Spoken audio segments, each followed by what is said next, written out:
উল্টোটা হওয়াটাই হয়তো স্বাভাবিক ছিল। কিন্তু বাস্তবতা হলো যুক্তরাষ্ট্রের সঙ্গে বাণিজ্যিক কূটনীতিতে ভারতকে পেছনে ফেলে সাফল্য দেখিয়েছে বাংলাদেশ।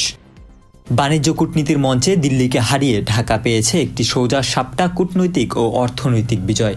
বলা হচ্ছে এর মাধ্যমে নতুন কৌশলগত উচ্চতায় পৌঁছে গেছে ঢাকা।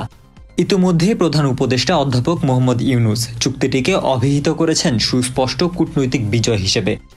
আর প্রধান উপদেষ্টার বিশেষ সহকারী ফয়েজ আহমদ তৈয়ব স্পষ্ট বলেছেন, বাংলাদেশ ভারতের তুলনায় ৫% কম শুল্ক পেয়েছে।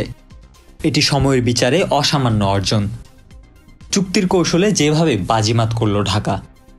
যুক্তরাষ্ট্রের প্রেসিডেন্ট ডোনাল্ড ট্রাম্প ঘোষিত রেসিপ্রোকাল ট্যারিফ ব্যবস্থায় ভারত পেয়েছে 25% শুল্ক, পাকিস্তান 19% এবং বাংলাদেশ পেয়েছে 20% শুল্ক। অথচ বাংলাদেশের প্রাথমিক শুল্ক হার ছিল 35%।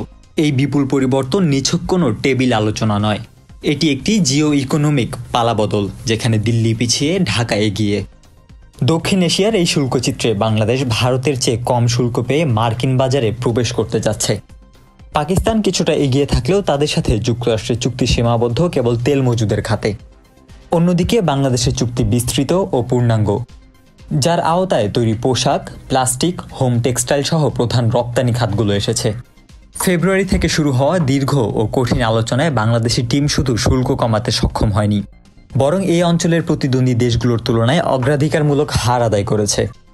যুক্তরাষ্ট্রের বাণিজ্য প্রতিনিধি অর্থাৎ ইউএসটিআর এর সঙ্গে টানা 3 দিনব্যাপী ম্যারাথন বৈঠক, এবং তার চূড়ান্ত ফল 35% থেকে কমে 20% নেমে আসা শুল্ক হার। ভারত কেন পিছিয়ে পড়ল? ভারতের ক্ষেত্রে চিত্রটা একেবারেই উল্টো। দিল্লি আপাতত চুক্তিহীন তালিকায় রয়ে গেছে। তাদের উপর 25% শুল্ক চাপিয়ে দিয়েছে ট্রাম্প প্রশাসন, কারণ ভারত যুক্তরাষ্ট্রের প্রস্তাবিত শর্তে আলোচনায় এগোতে পারেনি। এই মুহূর্তে যে তথ্যটা সবচেয়ে গুরুত্ব পাচ্ছে সেটি হলো, যুক্তরাষ্ট্রের বাজারে তৈরি পোশাক ও ইলেকট্রনিক্স পণ্যে বাংলাদেশের প্রধান প্রতিদ্বন্দ্বী হলো ভারত। সুতরাং শুল্ক কাঠামোর এই পার্থক্য ঢাকার জন্য একটি বিশাল প্রতিযোগিতামূলক সুবিধা এনে দিয়েছে। বাংলাদেশের strategic jump.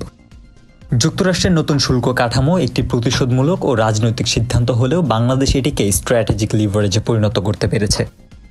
Brazil, Switzerland, Canada, Laos, Myanmar, Syria এসব দেশের উপর 35 থেকে 41% পর্যন্ত শুল্ক আরোপ করা হয়েছে। সেই প্রেক্ষাপটে বাংলাদেশ স্মার্ট আলোচনার মাধ্যমে একাধিক ধাপে শুল্ক কমিয়ে এনেছে। প্রথমে 37%, পরে 35% এবং অবশেষে 20% পর্যন্ত। সবচেয়ে বড় কথা হচ্ছে, চুক্তিবদ্ধ না হলেও অর্থাৎ বিশেষ সুবিধা ছাড়া বাংলাদেশ এই শুল্ক হার পেতে পেরেছে নেগোসিয়েশনের গুণে। ভারতীয় সংবাদ মাধ্যমগুলো ইতিমধ্যে বলেছে ভারতের রপ্তানি খাতে এই শুল্ক হারে বড় ধাক্কা আসতে পারে। বিশেষত তৈরি পোশাক, চামড়াজাত ও ইলেকট্রনিক খাত সবচেয়ে বেশি ক্ষতিগ্রস্ত হবে বলে আশঙ্কা প্রকাশ করেছে ভারতীয় সংবাদ মাধ্যম ইন্ডিয়ান এক্সপ্রেস। দিল্লি যেখানে এখনও যুক্তরাষ্ট্রের দরজায় কড়া নাড়ছে, ঢাকা সেখানে বাজারের ভেতরে ঢুকে গেছে। প্রধান উপদেষ্টা ইউনূস বলেছেন, আজকের সাফল্য আমাদের জাতির দৃঢ়তা ও অর্থনৈতিক ভবিষ্যতের সাহসী দৃষ্টিভঙ্গির একটি শক্তিশালী প্রমাণ। এদিকে শুল্ক আলোচক দলের সদস্যদের পারফরমেন্সকে চৌখোশ আখ্যা দিয়েছেন প্রধান উপদেষ্টার বিশেষ সহকারী ফয়েজ আহমদ তৈয়ব। তার মতে ভারতের তুলনায় 5% কম শুল্ক পাওয়া একটি কৌশলগত জয়, যেটি একই সঙ্গে অর্থনৈতিক ও ভূ রাজনৈতিক গুরুত্ব বহন করে।